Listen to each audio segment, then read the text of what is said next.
اگلی دوائی جو ہے وہ اس کو پڑھیں گے، وہ ہے بیٹا کارب۔ بیٹا کارب کی علامات کو بعض ہومیوپیتھک ایک ہی لفظ میں بیان کرتے ہیں، یعنی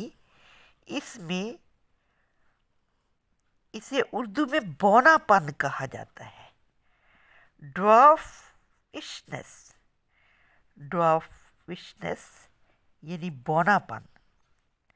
بیٹا کارب کا بونا پن محض جسمانی نہیں بلکہ بسا اوقات ذہنی بھی ہوتا ہے۔ یہ دونوں کمزوریاں ساتھ ساتھ چلتی ہیں، لیکن میں نے اپنے تجربہ میں ہمیشہ یہ دیکھا کہ اگر صرف جسمانی لحاظ سے ہی بونا پن پایا جائے تو اس میں بھی بیٹا کارب بہت اچھا کام کرتی ہے۔ اس لیے اسے خواہ بخواہ ذہنی علامات سے باندھ لینا درست نہیں۔ میں نے اچھے سمجھدار بونوں اور بہت ذہین مگر چھوٹے قد والوں کو بیٹا کارب استعمال کروائی۔ اللہ کے فضل سے دونوں صورتوں میں بہت اچھا اثر اس کا ظاہر ہوا۔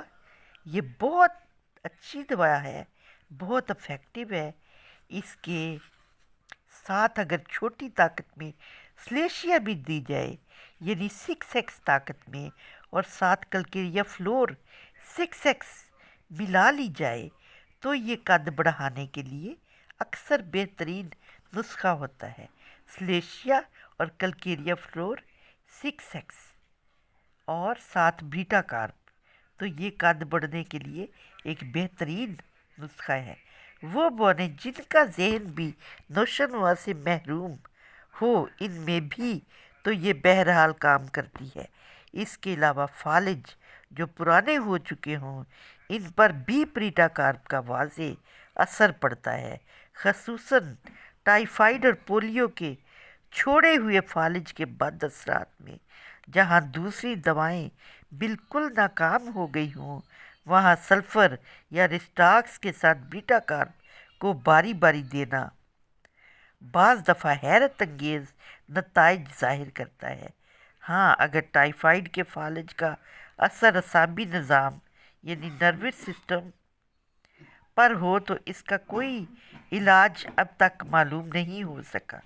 ٹائیفائیڈ کا زہر اعصاب کو مار دیتا ہے اور موت کا علاج کوئی نہیں، لیکن دیگر عضلاتی فالجوں میں جہاں اعصاب مر نہ گئے ہوں مگر کمزور پڑ چکے ہوں، خواہ وہ ٹائیفائیڈ کے زہر کے نتیجہ میں ہوں یا کسی اور بیماری کے نتیجہ میں، تو ہم دیکھتے ہیں کہ وہاں بیٹا کارب بہت ہی افیکٹو اور مؤثر دوا ہوگی، ہومیوپیتھک علاج میں مددگار ثابت ہوگی۔ دیگر دواؤں کے علاوہ بیٹا کارب بھی بہت واضح اثر دکھاتی ہے۔ اگر مختلف اعضاء اور ٹانگوں پر ٹائیفائیڈ یا پولیو کا اثر ہو تو ٹائیفائیڈ میں نسبتاً کم مگر پولیو میں نسبتاً زیادہ فائدہ ہوتا ہے۔ اگر مکمل شفا نہ بھی ہو، اتنا نمایاں فرق پڑ جاتا ہے کہ مریض بہتر ہو جاتا ہے۔ سوکھتی ہوئی ٹانگ دوبارہ موٹی ہونے لگتی ہے، ہاتھ سوکھ رہا ہو تو دوبارہ اپنی اصل حالت کی طرف آنے لگتا ہے، مگر ضروری نہیں کہ ایسے ہر بیمار کو مکمل شفا نصیب ہو جائے۔ بیٹا کارب کی علامتیں رکھنے والے بچے عموماً جھیمپنے والے ہوتے ہیں، اسکول میں پیچھے پیچھے رہتے ہیں، کوئی اجنبی آ جائے تو فوراً چھپ جاتے ہیں۔ اگر اس کے ساتھ کچھ جسمانی ساخت کی خرابیاں بھی ہوں تو لازماً بیٹا کارب دینی چاہیے۔ بچوں کی ٹانگوں میں کمزوری کے لیے بیٹا کارب اور کلکیریا کارب دونوں مشہور دوائیں ہیں، لیکن بچوں کی ٹانگوں میں کمزوری کے لیے بیٹا کارب اور کلکیریا کارب دونوں مشہور دوائیں، لیکن ان میں ایک فرق واضح ہے۔ کلکیریا کارب کے بچوں کی ٹانگیں کمزور ہوتی ہیں، ان میں ہڈیوں کی صحیح نشو و نما ہوتی ہے، اس لیے صاف پتہ چلتا ہے کہ کمزور ٹانگوں والا بچہ جو جلدی چل نہیں سکتا لیکن پیٹ جو ہے اس کا موٹا اور سر بڑا ہوتا ہے،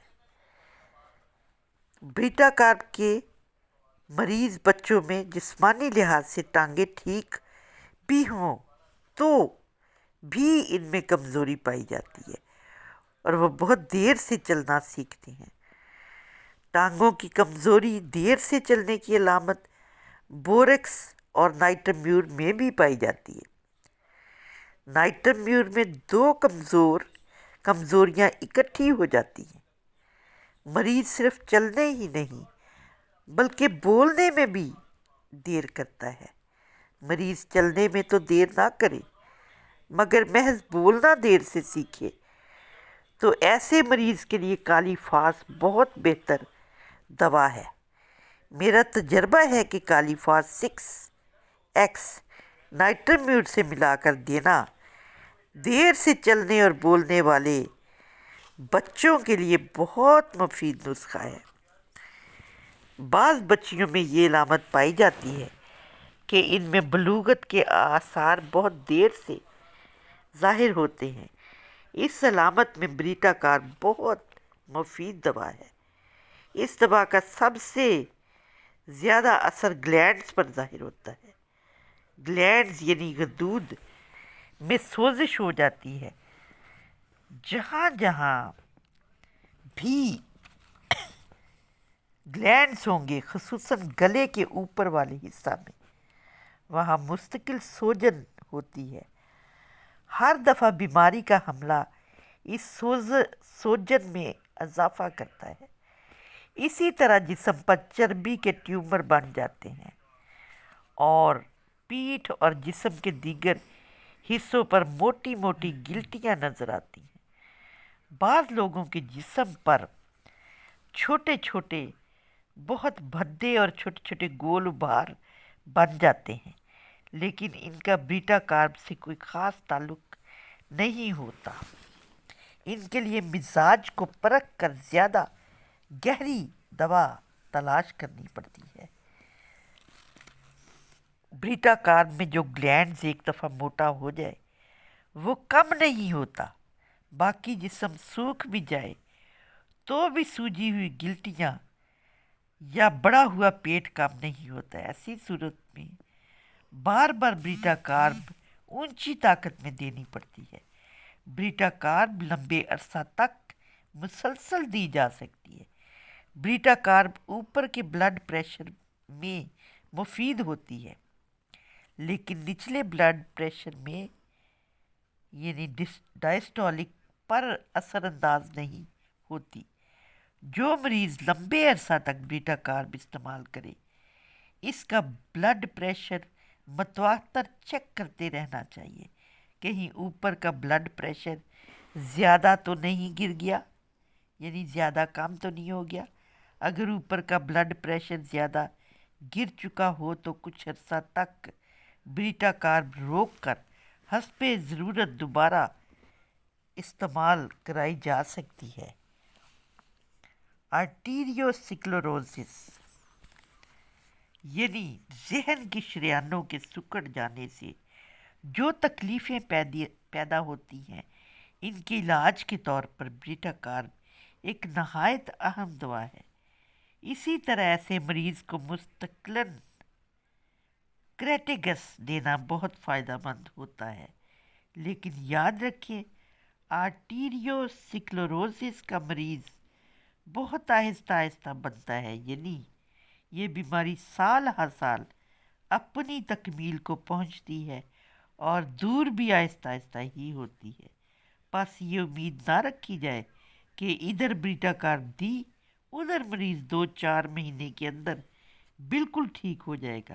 کم سے کم 1 سال یا 2 سال تک اسے صبر کے ساتھ استعمال کروانا چاہیے۔ اس پہلو سے یہ اکثر بوڑھوں کی بہترین دوست ثابت ہوتی ہے اور فی الحقیقت یہ ارذل العمر دوا ہے۔ بس یہ بچوں میں اس کی زیادہ ضرورت پیش آتی ہے یا بہت.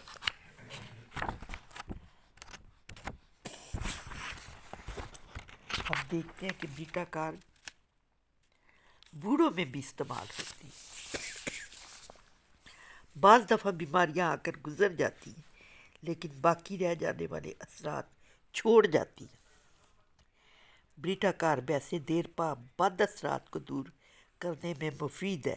ڈاکٹر کینٹ کے مطابق بریٹا کار ملیریا کی بھی ایک اچھی دوا ہے. ملیریا کے باقی رہنے والے بد اثرات میں یہ ضرور فائدہ پہنچاتی ہے. چلیں کامران میرا خیال ہے بس کروں بریٹا کار کیونکہ ابھی ہے تو کافی اور بھی ہو گیا دو پیج لیکن میں نے دو چار تین کو پیج اور